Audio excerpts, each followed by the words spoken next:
please look at page 290. Okay. Around the middle of the page, right underneath the 8.3 subtitle, subheading, it says, to quantify or count something requires unambiguous definition of the phenomenon in question, and we lack this in speaking of homosexuality. Do you agree that we lack an unambiguous definition of homosexuality?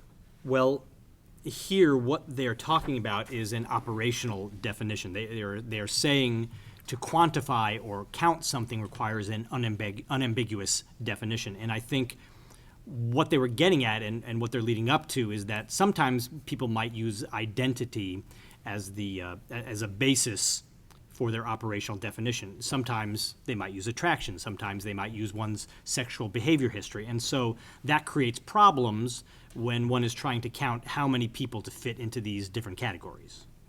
And do you believe that if you pick one of those definitions, attraction, behavior, or identity, at that point you have an unambiguous definition, Professor Herrera? Well, if you pick it and you specify it and it's not ambiguous, then you have an unambiguous definition. It's tautological, isn't it, sir? Yes, it is. But is saying, I'm going to pick attraction, at that point it's still ambiguous, correct? Well, I think what they're saying is if you say we are going to measure homosexuality and heterosexuality, that's where the ambiguity is.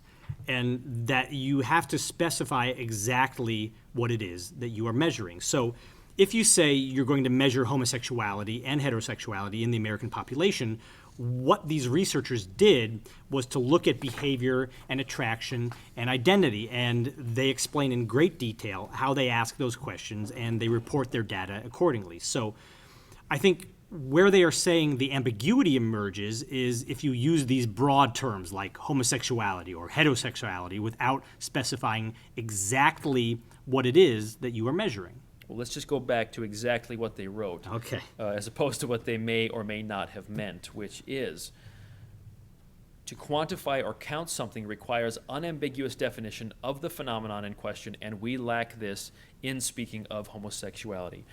Do you agree that we lack an unambiguous definition of homosexuality?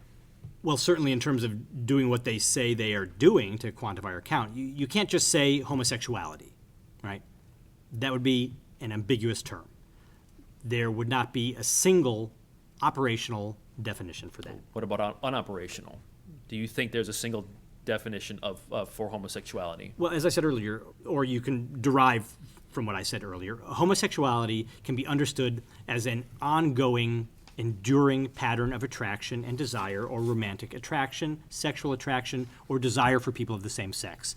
It can be defined as an ongoing pattern of sexual behavior with people with the same sex. It can be defined as an identifying of oneself as gay or lesbian or belonging to the gay or lesbian community. So I would say there you have a definition of homosexuality that is not ambiguous. It sounded like three definitions, Professor Herrera. Well, again, I think that encompasses the phenomenon. What they show in this report is that for most people who say they are gay, lesbian, or bisexual, the three definitions coincide. Well, let's actually turn to page 299, if you would. And there are two Venn diagrams, one for women, one for men. And I would actually like to put those up on the screen, if I could. And I will wait a moment until that happens. The figures on page 299, and can we zoom in on those a little bit? All right, yes.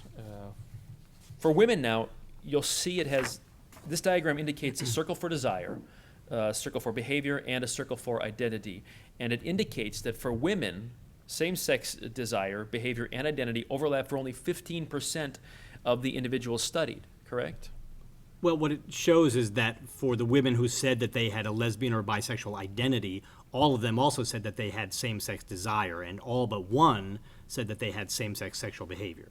All right, and it also shows that of the women who had same-sex desire, 59% had neither same-sex identity or same-sex behavior, correct? Right, and as I said earlier, these included women who simply said that they found the idea of possibly having sex with someone of the same sex at least somewhat appealing. So this is a very broad, inclusive sort of definition of attraction, which I believe that the authors of the book explain in some detail. And it also finds that 13% of the women who had desire engaged in same-sex behavior, but did not have same-sex identity, correct? No, it's not 13% of the women who had desire. It's 13% of the entire group of women who are represented in this diagram. In the sample size, correct. Apologize for that. It's 19 women, basically. So 13% of the sample. No, I'm sorry, I didn't mean to interrupt. 13% of the sample of the women had same-sex desire and same-sex behavior, but not same-sex identity, correct? 13% of this subsample, but not the entire survey sample, not of the 150 women who are diagrammed here. Yes, so 19 of those women, that's why I find it easier to just use the numbers rather than the percentages, but 19 of those women said that they experienced same-sex desire and had engaged in sexual behavior with another woman, but did not identify themselves as being lesbian or bisexual. All right, as opposed to the 23 women who had all three, correct? If we're talking about numbers as opposed to percentages here? Right. 23 women had all three, and then another one identified as lesbian, other gay, and also expressed same-sex desire, but said that she had not engaged in same-sex behavior. And, you know, we have to say that there are a number of reasons why people might have attractions or identities, but not necessarily act upon them in the same sense of actually having sex with someone. Right. As you talk about the subsample here, this is a subsample drawn from this large population survey of all the women who indicated any of the three, correct? Well, this subsample consists of people who indicated any of those three involving same-sex desire, attraction, or behavior. All right, thank you. And let's turn to the diagram for men, if we could. Can you focus in on that? Thank you. Now, for men, if you look at these diagrams, you'll see that same-sex desire, behavior, and identity overlap for only 24% of the individuals studied, correct? And here again, yeah, there were 34 men for whom they overlapped. 2 men, additional men, who said that they identified as gay or lesbian, as gay or bisexual, and who also had same-sex desire but not behavior. And then there are those 3 men who said that they identified as gay or bisexual but had no desire or behavior with the same sex. And interestingly, in a footnote in this chapter, Lauman and his colleagues explained that they actually believe that those 3 men made a mistake when they filled out the questionnaire because they thought it was such an anomalous result that they believed it reflected error on the part of the respondents. So here again, if you accept the researchers' interpretation of the data, it would be the case that all of the men, except those 3, who identified as gay or bisexual also exhibited same-sex desire, and all but 2 of them also had engaged in same-sex behavior. Well, let me ask you a question. Do you agree that it would be impossible that those 3 people did not make a mistake, those 2%? I would not want to say anything that is impossible, but having done a great deal of survey research, I do know that people sometimes make mistakes when they're filling out questionnaires. All right. And we also see that 44% of the survey sample had desire, but neither identity nor behavior. That 6% had desire and behavior, but not identity, and that 22% had same-sex behavior, but not same-sex desire or same-sex identity, correct? Correct, and none of those individuals overlap with the identity category. So these were not individuals who identify as gay, lesbian, or bisexual. Correct, but they did engage in same-sex behavior or had same-sex desire, depending on which group they fell in, correct? Right, and I believe that the behavior in this case was lifetime, or at least since age 18, any same-sex sexual behavior. And the desire was a question, again, as with the women, that included anyone who said that they were they found the idea of same-sex contact at least somewhat appealing. They would have been included in that desire category. All right, thank you. And let's turn to page 300. Okay. And I don't need it up anymore on the screen. Now, just the text, the last paragraph on the page reads, "This analysis demonstrates the high degree of variability in the way that differing elements of homosexuality are distributed in the population. This variability relates to the way that homosexuality is both organized as a set of behaviors and practices and experienced subjectively. It raises quite provocative questions about the definitions of homosexuality." Do you agree with any of these statements? But he says, while there is a core group, about 2.4% of the total men and about 1.3% of the total women in our survey who define themselves as homosexuals or bisexuals have same gender partners and express homosexual desires, there are also sizable groups who do not consider themselves to be either homosexual or bisexual, but have had adult homosexual experiences or express some degree of desire. Okay, it does say that. Do you disagree that there is a high degree, that this analysis demonstrates a high degree of variability in the way that differing elements of homosexuality are distributed in the population? Well, I guess, as I have already said, it shows that there are certainly this core group. There is this core group for whom the identity, the attraction, and the behavior are consistent. But there are also individuals who engage in same-sex behavior but don't experience attraction or identity. Also, individuals who say that they at least find the idea of same-sex somewhat appealing. So it does say that there are those sorts of individuals for whom these various dimensions don't overlap. All right, and then let's read on the end of the paragraph, since we are reading on. The author is right. This preliminary, well, let's start at the sentence right where you ended. Okay. I can't remember where you ended, actually. Let's start. While the measurement of same gender practices and attitudes is crude at best, with unknown level of underreporting for each, this preliminary analysis provides unambiguous evidence that no single number can be used to provide an accurate and valid characterization of the incidence and prevalence of homosexuality in the population at large. In sum, homosexuality is fundamentally a multidimensional phenomenon that has manifold meanings and interpretations depending on context and purpose. Do you agree that homosexuality is fundamentally a multidimensional phenomenon that has manifold meanings and interpretations? Depending on context and purpose. All right. Yeah, and I think it's key that they are using the term homosexuality here because, as I have said, homosexuality can be understood in terms of attraction or behavior or identity. And I think what they're doing is affirming that statement and pointing to their data to illustrate how, although it overlaps in many people, especially people who identify as lesbian, gay, or bisexual, that's not the case for everyone. All right, so do you agree that it's a multidimensional phenomenon? That's what I think I've been saying for the last few hours. All right, thank you. Please turn tab 18 in the witness binder, if you would, and you will see a document. Actually, for some reason, it is not pre-marked, but it is the same document as PX 940. And are you familiar with this? Or can you identify this document, Professor Herrera? Well, this is the title page to the book Sexual Behavior in the Human Male, authored by Alfred Kinsey, Wardell Pomeroy, and Clyde Martin. I believe it was published in 1948. All right, thank you. And, Your Honor, I believe this is the same material that was in PX 940, which was admitted into evidence this morning? That's correct, Your Honor. Now, and you relied on this document in your expert report informing your opinions in this case, correct? Yes, well, at least on portions of it. Yes, thank you. It's a very massive document. Yes, it is. Please turn to page 639, if you would, Professor Herrera.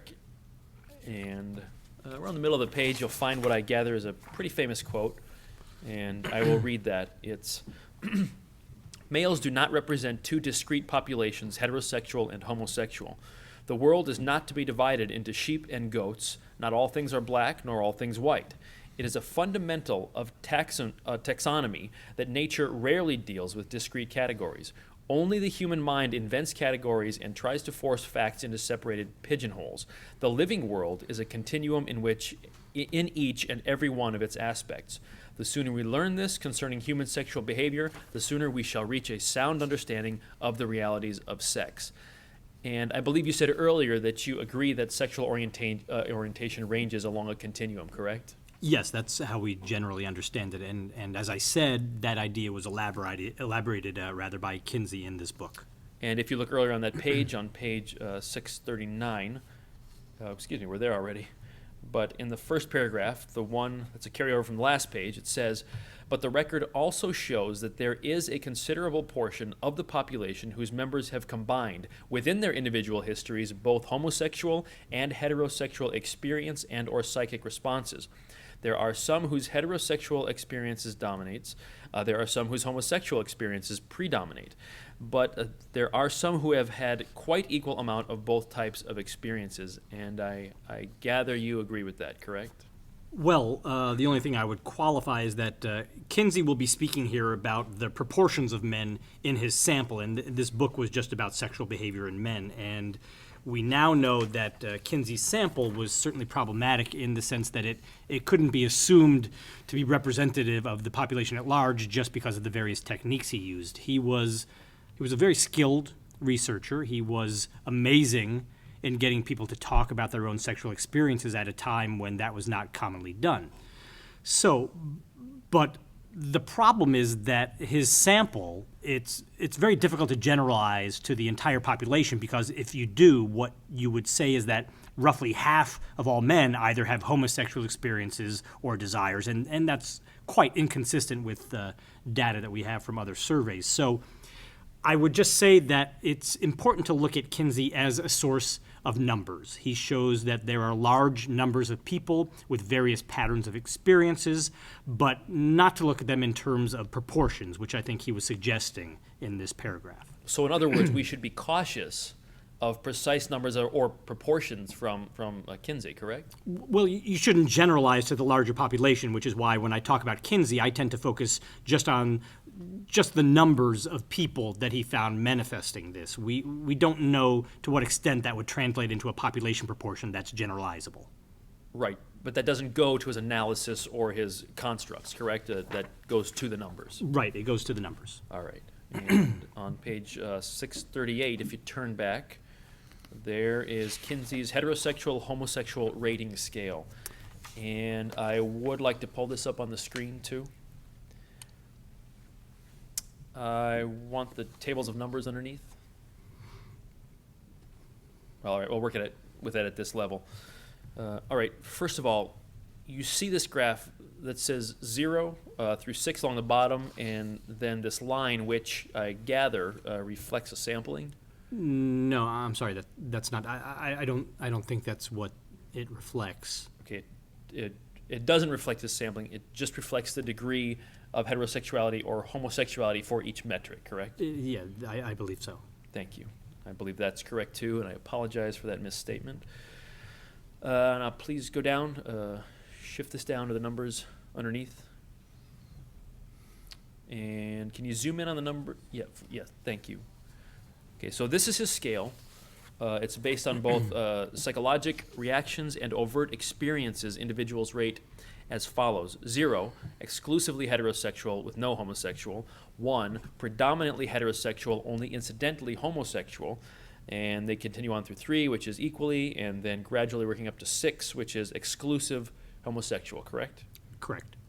And do you believe that this is a reasonable way to measure sexual orientation? Well, Kinsey never wanted to measure sexual orientation. Kinsey was out explicitly to measure behavior and experience. I don't think you will find Kinsey.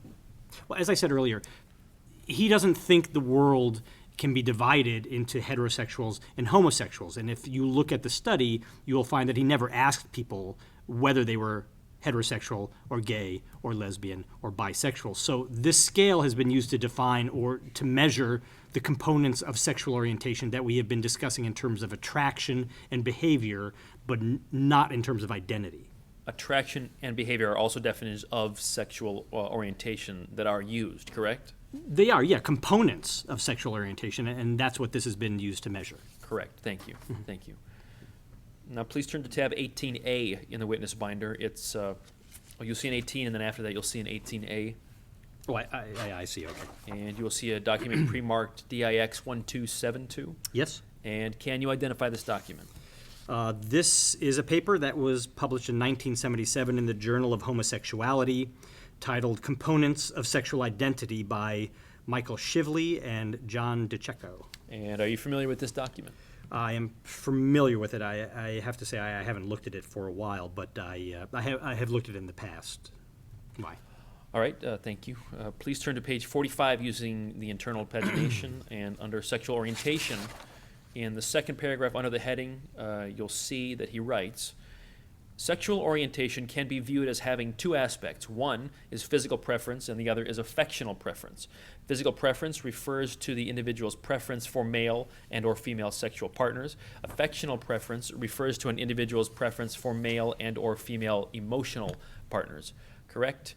And then that's what it says, and the author continues on. Physical preference can be viewed as two independent continua of heterosexuality and homosexuality. For each individual, there is one continuum for the physical heterosexuality and another for physical homosexuality.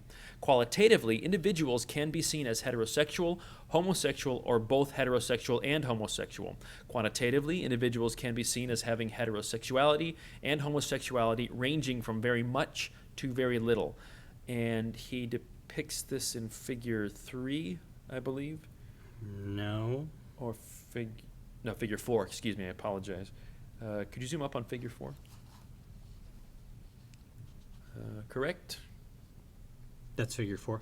Yeah, and then he writes, continuing on in the next paragraph, not after the figure, but after where we are reading, he writes, affectional preference is in similar fashion can be viewed as two independent continua of affectional heterosexuality and affectional homosexuality. And this is indicated in figure 5 on page 47. If we could zoom in on that. All right. And the reason Klein has two metrics each for physical and affectional preference is stated on page 46, and that is, or he writes that the bipolar view of sexual orientation is restricted to physical expression and suggests that homosexuality is expressed at the expense of heterosexuality, or heterosexuality is expressed at the expense of homosexuality. And he rejects that bipolar view. So that's why he has these two separate continua, each for physical and affectional heterosexuality, homosexuality and heterosexuality. And let's put those together. I have a demonstrative that I'm going to put up on the screen, and it just combines these graphs together, figure 4 and figure 5, so we can look at them. Can we get that up there so we can see the whole thing? Well, not the figure. All right, I guess we don't have a demonstrative showing them both together. But in essence, we end up with looking at figure 4 and figure 5 together. We end up having 4 graphs. Essentially, we have for physical preference a scale of ranging from not at all heterosexual to very heterosexual with numbers from 1 to 5, from not at all homosexual to very homosexual with numbers from 1 to 5. And then for affectional preference, we have the same thing. We have 2 graphs, one ranging from not at all heterosexual to very heterosexual, one ranging from not at all homosexual to very homosexual. Now, do you believe this is an unreasonable way to measure sexual orientation? Well, first of all, I got confused because you were saying Klein. I'm talking about Shively. I misspoke. I apologize. This is Shively and DeCecco, correct. And I do apologize for misspeaking there. Okay, yeah, this actually was developed at a time when psychology was beginning to look at gender and the traits of masculinity and femininity in a new way, whereas masculinity and femininity had previously been conceptualized as lying as two ends of the bipolar continuum. You are either masculine or feminine, and if you are high on masculinity, you necessarily were low on femininity. And around this time, some researchers had proposed that actually you could, those were independent of each other. Some individuals were high on both masculinity and femininity, and those individuals were labeled androgynous. I believe Shively and DeCecco were influenced by that perspective, and what they proposed to do was to take Kinsey's approach, which had that scale that ranged from exclusively heterosexual to exclusively homosexual, and to apply this new way of thinking and say that you could possibly be high on both. In which case, I imagine you would be labeled bisexual, or you could be high on one, low on another, or low on both, in which case you would probably be labeled asexual. And I think that's a reasonable way of asking about it. I think that one thing that's missing from this approach is that they are looking at physical preference and affectional preference. They are not asking about a person's actual identification or a person's behavioral history. But as far as looking at the idea of physical and affectional preferences, this is a reasonable way to measure that. Okay, thank you. So this would be an attraction-based theory of, or definition, or measurement of sexual orientation, correct? I would say that that's where it focuses. All right, thank you. Your Honor, I would like to admit this DIX 1272 into evidence. Hearing no objection, 1272 is admitted. All right, thank you. Now, please turn back to page 17, tab 17 in your binder, if you would. And you will see an exhibit, a document pre-marked 1275. Can you identify this document? This was an article that was published in 1985 in the Journal of Homosexuality, and the title is Sexual Orientation, a Multivariable Dynamic Process, and there are 3 authors, the first of whom is Fritz Klein. All right, thank you. And you are familiar with this document? Yes, I am. I am familiar. I haven't read it recently, but I am familiar with the document. All right, thank you. And please look at page 35 on the first page, if you would, the first page of the article. Uh-huh. And the authors, and I'm going to refer to Klein with the understanding that I'm referring to all of them. They write, researchers have failed operationally or conceptually to define sexual orientation by not providing clear or consistent definitions. The study gives evidence that sexual orientation cannot be reduced to a bipolar or even tripolar process that must be, it says most, but I believe that's a typo and it means must. There must be recognized within a dynamic and multivariate framework, correct? That's what it says. Do you believe that any of those statements are unreasonable? Well, you know, they aren't unreasonable to have been writing it in 1985 in this paper, but, you know, what's happened is that since this paper came out and Klein introduced this sexual orientation grid, researchers have done analysis with it that suggests that although they're very careful in separating out all of these different dimensions, most of those dimensions end up clustering together when we do statistical analysis of them. So it turns out that although this Klein sexual orientation grid separates out many different components of sexual orientation and even social orientation, not simply things we would think of as sexual, the sexual components of it all seem to boil down to one single underlying dimension in the way that people actually complete this grid. All right, well, let's look at that grid a little bit. If we could, please look at page 39. And you'll find this grid lists self-variables on the left, sexual attraction, sexual behavior, sexual fantasies, emotional preference, social preference, self-identification, and heterosexual gay lifestyle, correct? That's it. And it includes columns that say past, present, and ideal, correct? Correct. Now, if you look at page 41, you see a figure 2, and I would like to get that up. And this is a matrix ranging from 1 to 7, ranging from other sex only to same sex only. And as you'll see from the discussion, the appropriate number is placed from this box is placed on the grid for each of the first 5 variables: sexual attraction, sexual behavior, sexual fantasies, emotional preference, and sexual preference, correct? Yes. And then if you look at page 42, you'll see figure 3. And this, again, has 1 to 7, ranging from hetero only to gay only. And the appropriate number is placed in each box on the grid for the last 2 variables, which are self-identification and hetero-gay lifestyle, correct? Yeah, I believe so. And let's put this all together. I have a demonstrative, I believe, if this one works, that combines the 3 together. Okay, apparently we don't have the right set of demonstratives, but in short, putting them together, you have this grid. Well, let's bring up the grid at least. And using these 2 separate tables, you enter numbers into these 21 squares, correct? Yes. Now, you said you believe this is or is not an unreasonable way to measure sexual orientation. Which was it?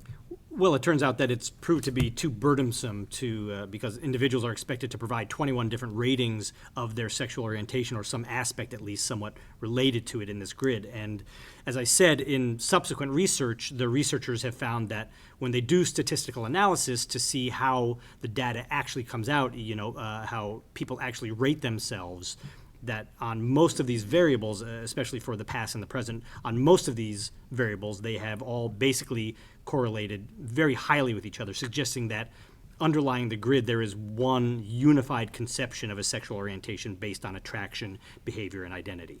All right. And the authors wrote on page 38, right before sample characteristics, they write,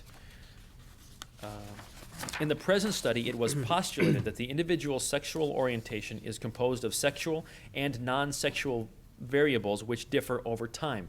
By studying a large group of individuals, this study validated the theoretical model of sexual orientation as multivariate and dynamic. I'm sorry, where are you reading? It's the last two sentences of the last paragraph before sample characteristics.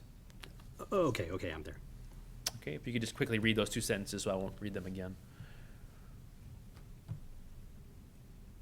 Okay. And they say that their study validated the theoretical model of sexual orientation as multivariate and dynamic.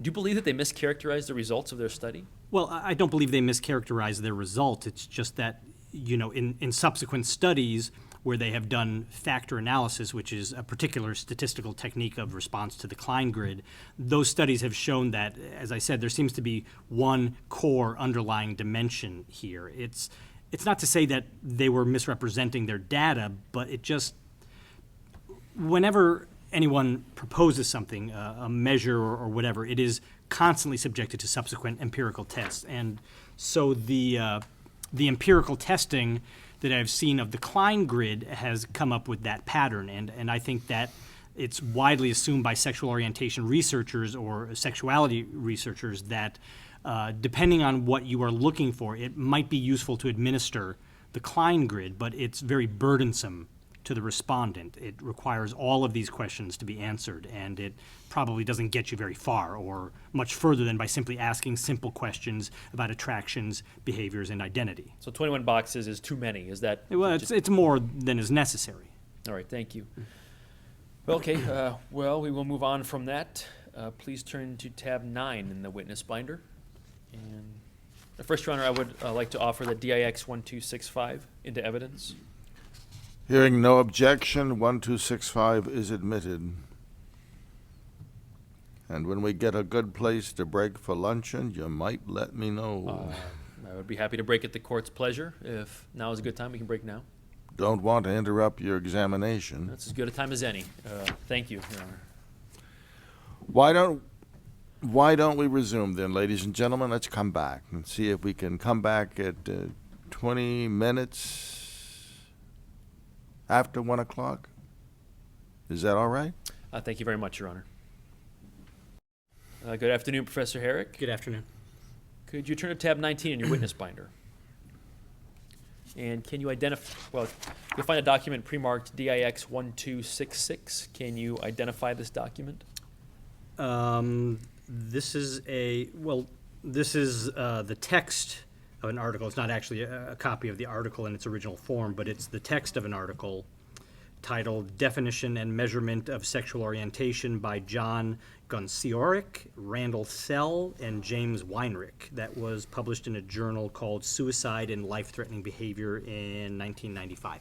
All right, thank you. And are you familiar with this document? I believe I read this document some time ago, probably closer to the time it was published. All right, thank you. And the authors discuss a number of difficulties with measuring sexual orientation. And then if you could turn to page 4 of the exhibit. And at the start of the bottom paragraph, the authors write, quote, given such significant measurement problems, one could conclude there is serious doubt whether sexual orientation is a valid concept at all. Where do you see that?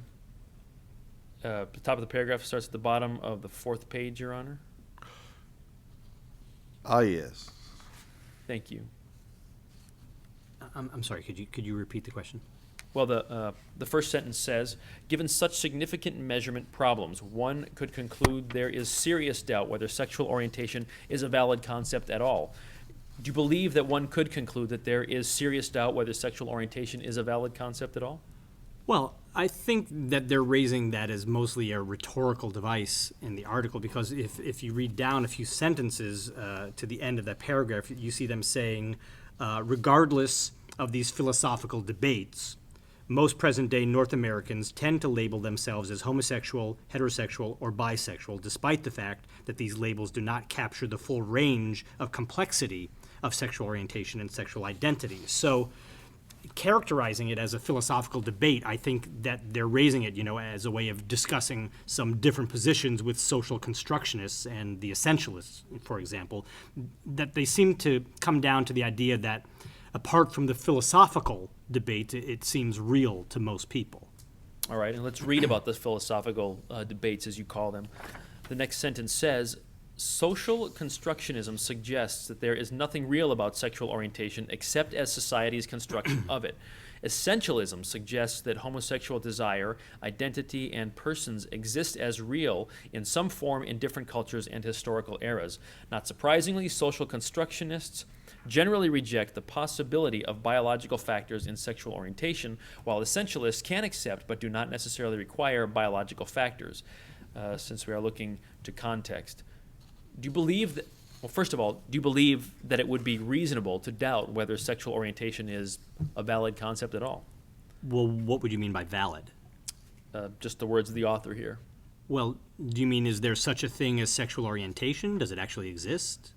I guess is that your interpretation of what they mean? I'm not sure. As I said, I haven't read this article for quite a long time. I think they come down saying that, as I said, they refer to these philosophical debates. That's their term. And they say most Americans or North Americans tend to label themselves according to sexual orientation. So in that sense, I think you would have to say it is a real construct. I mean, it's something that people actually experience and believe and can report about themselves. Do you believe that the position that they describe as social constructionism, do you believe that is an unreasonable position? Well, I think that I realize they were doing this in a very summary fashion, but in a way, this is a statement of social constructionism that I think escapes or avoids some of the nuance to the constructionist view. To say that the social constructionist would suggest that there's nothing, quote, real about sexual orientation except as society's construction of it is really to minimize the importance of that construction.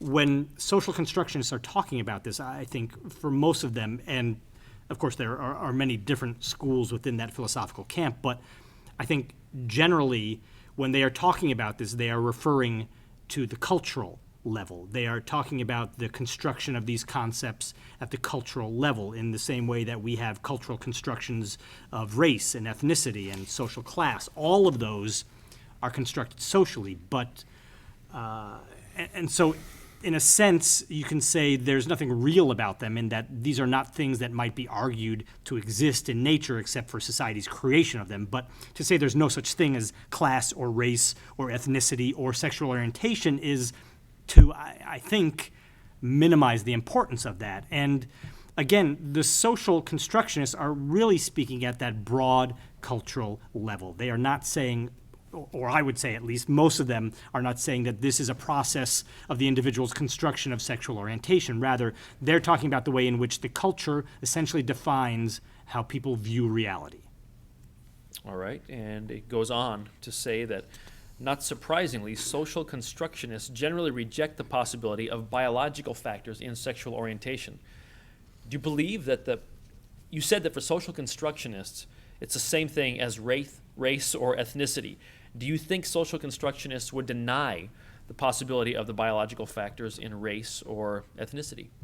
Well, I think that most social constructionists would say for all of these things, including sexuality, that culture builds on the raw material. So, and I'm trying to characterize this very broad, complicated philosophical point of view, but I would say that social constructionists would say race is an entirely constructed category, although it is based on some physical characteristics. But the definition of which races are which ones are separate from each other, what type of skin coloring or what type of ancestry involves a person being of a particular race, all of those things are socially constructed. And I think they would say a similar thing about sexual orientation. Again, it doesn't mean that individual personally constructs her or his racial identity or her or his sexual orientation in the sense of just making it up and it has no reality and it can change tomorrow.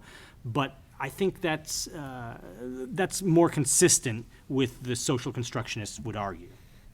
All right, let's turn to the next page if we could, page 5 of the printout. And under the a number of specific ideas are recommended at the bottom. Uh-huh. And number 1, it says, at this point in time, it seems to make the most sense to A, measure behavior and attraction fantasy separately, B, inquire about change evolution of erotic interests over time, and C, measure same and opposite sex orientation separately, not as one continuous variable. Do you believe that's an unreasonable statement? Do I believe it's unreasonable to follow that, to do that, Yes. to measure? No, I think those are reasonable suggestions for conducting empirical research on sexual orientation. One of the limitations that that happens in the real world is sometimes you can't ask that many questions all at once in a particular survey, so it's not always feasible to do that. But I would say that depending upon the purpose of the study, these could be very relevant approaches to take in measuring sexual orientation. All right, and please turn to page 7, and you will see at the bottom there's something called the cell scale of sexual orientation, and it starts on page 7, continues through page 11. I believe we have a 4.5-page, 17-part multiple subpart test for measuring sexual orientation. Are you familiar with this test, the cell scale of sexual orientation? I've read about it. Do you believe it's a reasonable way to measure sexual orientation? I don't think very many people have actually used this because, as you said, it's an incredibly long instrument. I don't believe it's proved to be a practical approach to actual using in research. You believe it's reasonable? Well, part of reasonableness is accuracy, I'm sorry, not accuracy, but just whether it's feasible, whether, if it works, whether it's possible to do it. So I don't think it's unreasonable to think that in an ideal sense it would be good to ask all of these questions, but I don't think very many researchers have actually used it in their on-the-ground research. Well, do you think that's because they think it would be inaccurate or just impractical? I think it's because, and I have to say, I'm not a scholar on this, this scale. I haven't reviewed it intensively, but I believe it's because it's just typically too unwieldy to administer in a real-world setting. All right, thank you. And, Your Honor, I would like to introduce DIX 1266, which is the document we've been discussing, into evidence. No objection, Your Honor. 1266 is admitted. All right, thank you. Please turn to tab 20 in the witness binder, if you would. Can you identify this document?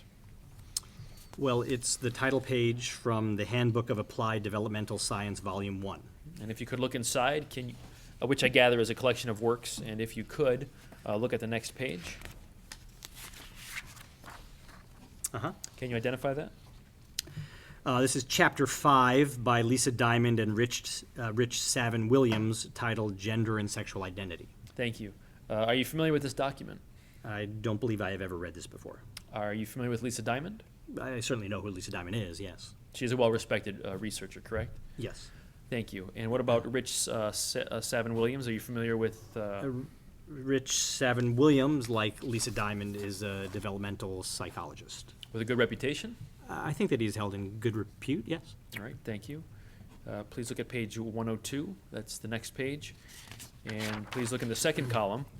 You'll see in the first full paragraph there, and starting with the second sentence, it reads, "There is currently no scientific or popular consensus on the exact constellation of experiences that definitively qualify an individual as lesbian, gay, or bisexual, rather than confused, curious, or maladjusted." Now, do you agree with this statement? Well, I think we've gone over this a number of times, that there are these various approaches that we take to understanding sexual orientation in terms of attraction, behavior, and identity. I think it's relevant to note that this is a chapter that's published in the Handbook of Applied Developmental Science. And in fact, if you look at the beginning of this chapter, they are talking about the experiences of very young people. A 15-year-old boy who decided he was, or who started fantasizing about males at age 11, or a teenage girl who falls in love with her best female friend. So I think that they are especially concerned, and I'm guessing this because I haven't seen this chapter before, but knowing both Lisa Diamond's work and Rich Savin Williams's work to some extent, I would say that they're probably especially talking about the fact that for adolescents who are at a phase in their life when they're going through a lot of new experiences and their identities of all sorts are forming, including their sexual identities, that it's especially difficult to talk about sexual orientation as being clearly defined for those adolescents. All right, well, what they say is there is currently no scientific or popular consensus on the exact constellation of experiences that definitively qualify an individual as lesbian, gay, or bisexual. Do you agree with that? Well, my understanding of the word consensus is that it means unanimity, and so I would agree there is not unanimous agreement on this. Either popular or scientific? I would be hard-pressed to find anything on which there is popular unanimity. And in terms of sciences, we've been discussing this already. I think there are those different approaches. Okay, thank you. And the next sentence says, the more carefully researchers map these constellations, differentiating, for example, between gender identity and sexual identity, desire and behavior, sexual versus affectionate feelings, early appearing versus late appearing attractions and fantasies, or social identifications and sexual profiles, the more complicated the picture becomes because few individuals report uniform intercorrelations among these domains. Do you agree with that statement? Well, I would disagree with the statement that few individuals report uniform. Well, to be honest, the phrase report uniform intercorrelations among these domains is a bit confusing to me because you can't compute a correlation with just one person. It is something that only works when you're looking at groups and patterns in groups. But if what they mean by this is that few individuals are consistent across their attractions, their behaviors, and their desires, I would go back to what I've said earlier, which is that we know that the vast majority of individuals are consistent in those three areas, but there are some individuals who are not. Do you believe that the position that they state here is unreasonable? Do I? Well, you said you disagreed with it. Do you believe it is unreasonable? I believe that if I'm interpreting it correctly, and I allow for the fact, since I haven't read this whole article, there may be qualifications or explanations that I'm not familiar with, but I would say that if what this is intended to mean is that very few people demonstrate consistency in their attractions, behaviors, and identity, then I would say that that is not an accurate statement. I didn't ask you whether it was accurate. I asked you whether it was reasonable.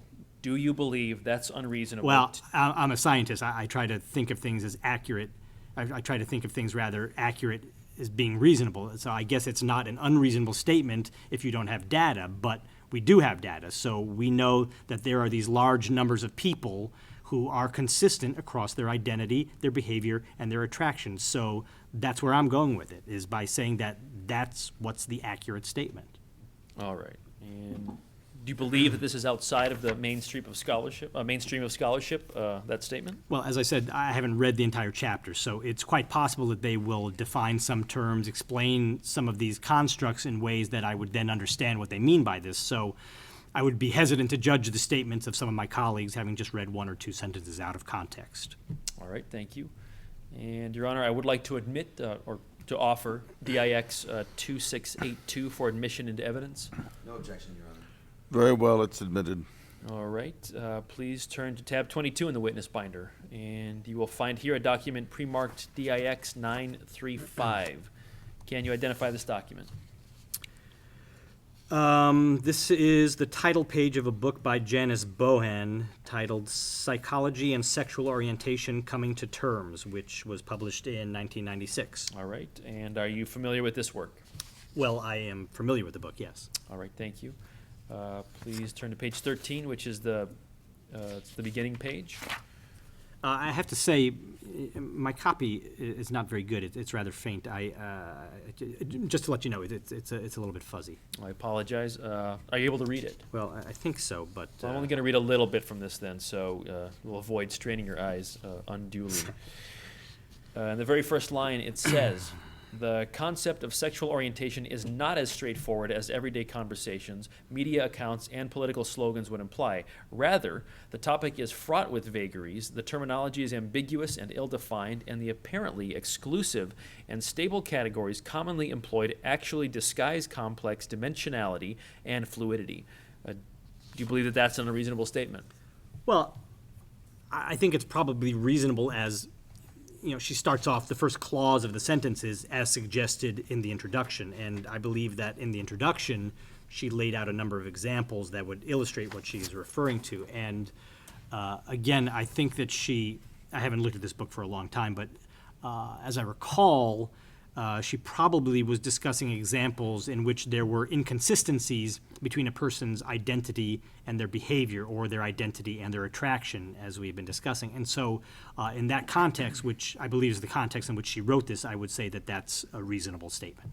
Okay, thank you. And Your Honor, I would like to offer DIX 935 for admission into evidence. No objection. 935 is admitted. All right, thank you. Please turn to tab 25 in the witness binder, if you would. And now you'll find here a document pre-marked DIX 1007. And this is a declaration submitted by Dr. Robert Galatzer Levy. And I apologize if I'm mispronouncing that in a different case. And it was offered as an exhibit in this case by the city and county of San Francisco in their motion in support of their motion to intervene. Are you familiar with Dr. Robert Galatzer Levy? I don't know him. I've seen his name. I don't think I'm very familiar with his work, though. All right. I would like you to turn to page. There's two sets of pagination going by the pages at the bottom, which are the documents pagination, pages 3 and 4 in paragraph 10. Okay. At the bottom of the page 3, Dr. Galatzer Levy writes.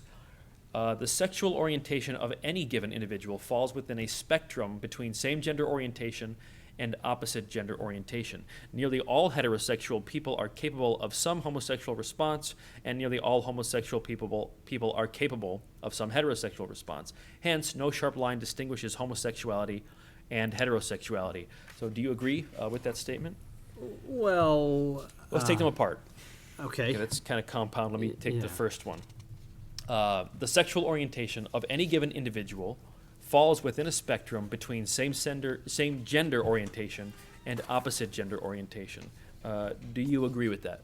Well, I think there he's referring to the Kinsey continuum that we've discussed already, that it is possible to think of sexuality as a continuum ranging from exclusive heterosexuality to exclusive homosexuality. All right. And then he says, nearly all heterosexual people are capable of some homosexual response, and nearly all homosexual people are capable of some heterosexual response. Do you agree with that statement? Well, I think the important term there is capable, meaning that it's at least theoretically possible for all heterosexual people to have some homosexual response, and nearly all homosexual people to have some heterosexual response. And I can certainly allow that. That seems like a reasonable assumption to make. I don't know what specific research he would have been relying on to make that statement. I do know that when we look at studies like, for example, the Lauman study, it would suggest that most people would say that they don't experience, and here again the word is response. Does that mean attraction? Does that mean behavior? It's a little bit unclear.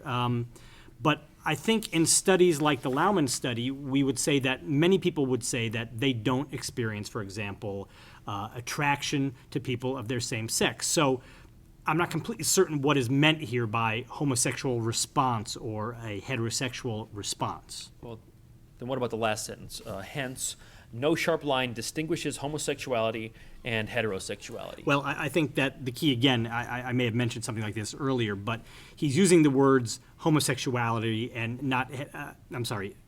homosexuality and heterosexuality. And so while there may be, it is the case that people who consider themselves to be heterosexual do consider there to be a clear line between their own sexual orientation and their attractions to, behaviors with, and identity based on those attractions towards people of the other sex. And whereas people who define themselves as gay or lesbian may very well see a very clear line between who they are attracted to and are in relationships with versus people of the other sex. The general construct of heterosexuality and homosexuality, when conceptualized along this continuum, the nature of a continuum is that there is no clear, sharp line that separates it at any particular point. All right, thank you. And please turn to tab 26 in the witness binder, if you would. And you'll find here a document pre-marked DIX 1268. Can you identify this document? This is titled Lesbian Health, Current Assessment and Directions for the Future, edited by Andrea Solars and published by the Committee on Lesbian Health Research Priorities at the Institute of Medicine. Thank you. Are you familiar with this document? I'm familiar with it. I have not read this document. I know I have not read the entire document. I believe I may have read portion of the document. It was released about 10 years ago, and I believe that sometime back around that time it was released, I may have read portions of it. All right, thank you. Please turn to page 23 of the document, if you would. In the introductory, there's a section called Introduction. You'll see that on the page. And in the second paragraph, around the middle of the paragraph, there's a sentence that says, lesbians do not constitute an identifiable homogeneous population for research study. Do you agree with that statement? I'm sorry, excuse me, I'm just trying to read the paragraph that it's in. Well, I think that their point is that the lesbian population is not a homogeneous population. You know, as they say here, some lesbians may belong to a community of women who self-identify as lesbians. Others may fear identifying as a lesbian despite having emotional and sexual partnerships with women owing to the potential stigma or negative consequences of that. And it goes on. They also say, diversity among lesbians also occurs along dimensions of race and ethnicity, socioeconomic status, age, whether or not they have children, and so on. And so, in that sense, I think it is perfectly appropriate to say that lesbians do not constitute an identifiable, homogeneous population for research study. Right. Now, they didn't just say homogeneous or homogeneous. They said identifiable as well. So, do you agree with the sentence as written with both of those adjectives? Well, as I said, if I've read this, it's been a long time, and so I'm not sure perhaps if they have spoken earlier about what they mean in terms of identifiable. I believe that they may have talked about the difficulties of, and this was again written in the late 90s, but the difficulties of believing that survey research will, that all women who are lesbian will report the fact to a survey researcher because of the stigma and the prejudice associated with being homosexual. And so it's possible that this is what they mean by the difficulty of identifying lesbians. It may also go back to that differing components of sexual orientation that we've been discussing over and over. So, you know, with that qualification, I would say that, you know, that certainly would make sense. All right, thank you. And please read the first paragraph of the next section at the bottom of the page. Well, I'll read it to you. It's, views of sexual identity and sexual behavior can vary significantly across cultures and among racial and ethnic groups, so it should not be assumed that a lesbian's sexual identity is the same for lesbians of different racial, ethnic, or cultural backgrounds. In particular, it should not be assumed that racial and ethnic minority cultures share views of lesbian sexual orientation identical with the dominant culture. Do you agree with that? Well, again, it's probably useful to go on further and to see that they're talking about the facts that within different racial and ethnic minority cultures, views about what is the family, the traditional views of family, predominant religions, traditional gender roles, all of these things are likely to vary across different cultures. And so all of those things, I assume what they're getting to is that all of those things, since they vary across these different groups and all of those institutions and traditions might be related to how one understands what a lesbian identity would mean. That's how you could have variations among racial, ethnic, and cultural backgrounds in terms of understanding what it means to be a lesbian. All right, please turn to page 25 where it says how the committee defines lesbian. And, well, the first sentence I'll skip. It says that numerous definitions have been suggested. and you can read that and see what it says. But starting with the second sentence, it says, in general, sexual orientation is most often described as including behavioral, affective, i.e. desire or attraction, and cognitive, i.e. identity, dimensions that occur along continua. That is, women may exhibit differing degrees of same-sex sexual behavior, desire, or identity in combinations that vary from person to person. Now, we've talked about these different components.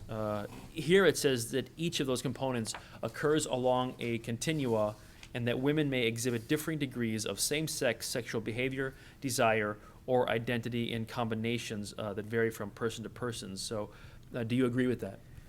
And you know who they cite here is Lauman et al. So we're going back to those Venn diagrams. And so what they are saying is, I assume, and again, I haven't read this in its entirety, but I assume that where they are going with this is to point to the same thing that we were talking about this morning, of there being groups that are consistent in terms of their identity, attraction, and behavior, but also some individuals that are not. And I would imagine that for their purposes, they want to be as inclusive as possible, so they're going to consider all of these different dimensions in their report.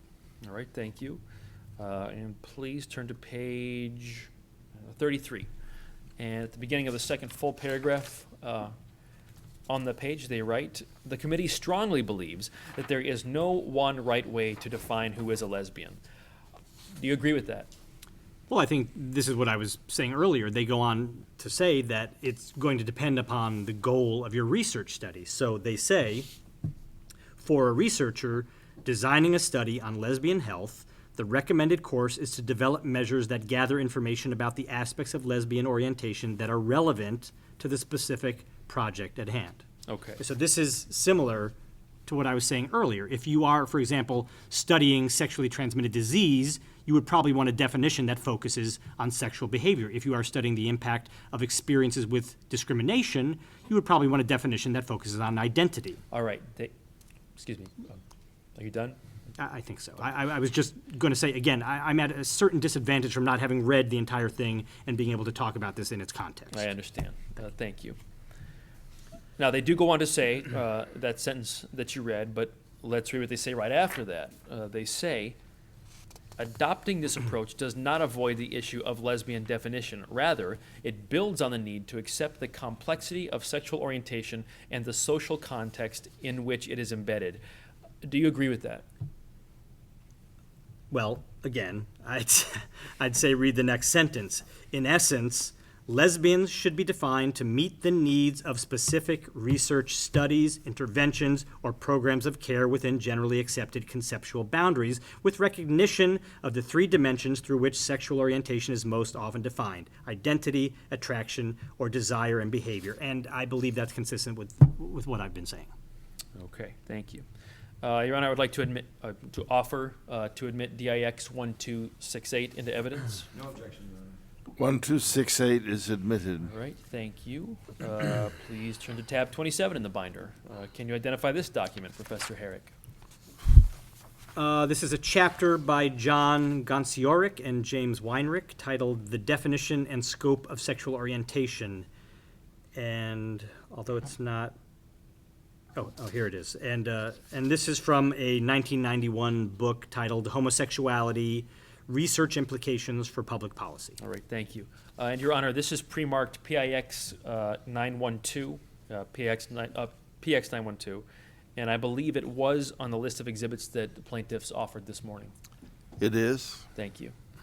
Now, please look at page 2, and you discuss it, the authors, discuss in the middle of the first column. There's a discussion about the words lesbian, gay, as opposed to homosexual. And then skipping to where it's, to the sentence, the fourth sentence, it says, it can be argued that the words gay and lesbian really describe a particular identity that goes beyond mere description, is not accurate for many homosexual behaving and desiring individuals, and is primarily rooted in the socio-political context of the mid and late 20th century Western world. Do you see that? Yes. Do you believe that that's an unreasonable statement? Well, you know, I believe this is the same statement, almost verbatim, that Jon Keel, the author of this paper, was also one of the authors of the paper we discussed a few exhibits ago in Suicide and Life-Threatening Behavior in that journal. And I believe that this is roughly the same thing that he said there, talking about, concerns about terminology. So I would say it is accurate that you can make that argument. It can be argued that the words gay and lesbian really describe a particular identity that goes beyond mere description, meaning that it's not simply a descriptive term as they would, I assume, would say the word homosexual is more of a descriptive term describing simply a type of sexual attraction or behavior.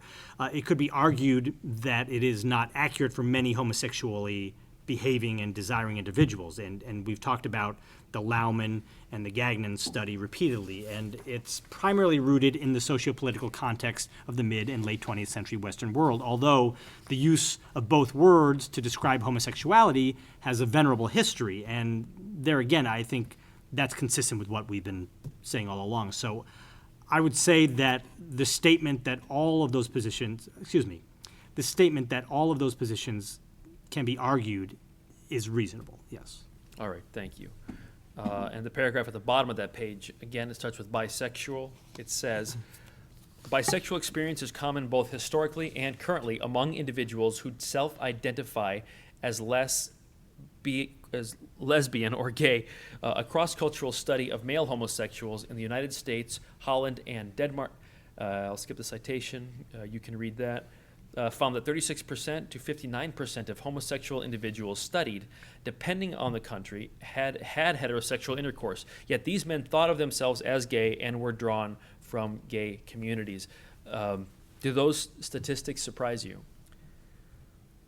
Well, they cite the Weinberg and Williams 1974 book, and it's been a while since I looked at that book, but my recollection is that it was not based on a probability or a representative sample in any of those countries, but rather these were samples, we sometimes call them convenient samples, but samples that are not who's represented in this of the larger population remains unknown. So I would be very careful in looking at the proportions here, but I would also say that it is, I think, the case that most people are brought up in society assuming that they will be heterosexual. Little boys are taught that they will grow up and marry a little girl. Little girls are taught they will grow up and marry a boy. And growing up with those expectations, it is not uncommon for people to engage in sexual behavior with someone of the other sex, possibly before they've developed their real sense of who they are, of what their sexual orientation is. And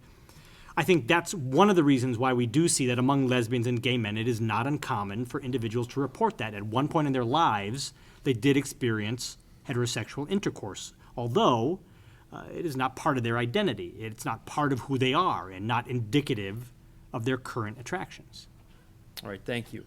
And indeed, you mentioned lesbians as well, and the next sentence says, the sexual experience of lesbians is at least as diverse and probably more so, with estimates of 81% and 74% respectively. And I gather respectively because they are citing two studies there of lesbian women who had engaged in heterosexual intercourse. Again, do those statistics surprise you in any way? Well, once again, I don't believe they're citing data from representative samples, so these would be the percentages of women in those particular samples. And, I believe, yes, I was puzzled too by that word respectively. And I believe that one statistic goes with the Bell and Weinberg study, and one statistic goes with the Reinisch et al. Study. But again, I would just point out that the actual percentages are not something we can generalize to the larger population, but it is certainly consistent with what I was saying. And in fact, I would agree with them that it may be even more likely for women to have experienced heterosexual intercourse, particularly or partly because of the status of women in society and the fact that young women are often pressured in many ways to marry heterosexually, perhaps before they have really developed a sense of their own sexual orientation. All right, thank you. And on the next page, they write, the first full paragraph, Cultural factors are also relevant. Many societies do not conceptualize diversity in sexual behavior along dimensions of homosexuality/heterosexual at all. In some cultural/ethnic groups, both in and outside the Western world, same-sex behavior is not seen as homosexual orientation, which is defined instead by social sex role or participation in specific sexual acts. Do you agree with that? That there are cultures in which engaging in same-sex behavior is not seen as equivalent to a homosexual orientation? Would I agree with that? Yes. I would agree with that. All right, thank you. And Your Honor, I would like to offer, well, actually, this is already in the record. Please turn to tab 27A in the witness binder. And here you'll find the document pre-marked DIX 658, Oh, I'm sorry, I'm getting mixed up. 27A. Sorry, I had it upside down. Okay. Okay, Do you see that? say the number again, please. It's 27A. Yes, And it's DIX 658. yes. Can you identify this document? This is an article from the Journal of Pediatrics from 1992 by several authors. The first one is Gary Remafetti, and it is entitled Demography of Sexual Orientation in Adolescence. All right, thank you. And are you familiar with this? Well, this is another one that I suspect I read back in the early 90s. I'm not sure if I've looked at it more recently. All right, thank you. Please turn to page 719 and look at the second column under the discussion. It reads, the first sentence reads, sexual orientation has been defined as a consistent pattern of sexual arousal towards persons of the same gender and or opposite gender, encompassing fantasy, conscious attractions, emotional and romantic feelings, sexual behaviors, and possibly other components. And the next sentence goes on to say, since the heterosexual or homosexual direction of the individual events mentioned may be at variance with another, numerous permutations of orientation are possible and probable in human populations. Do you see that? Yes.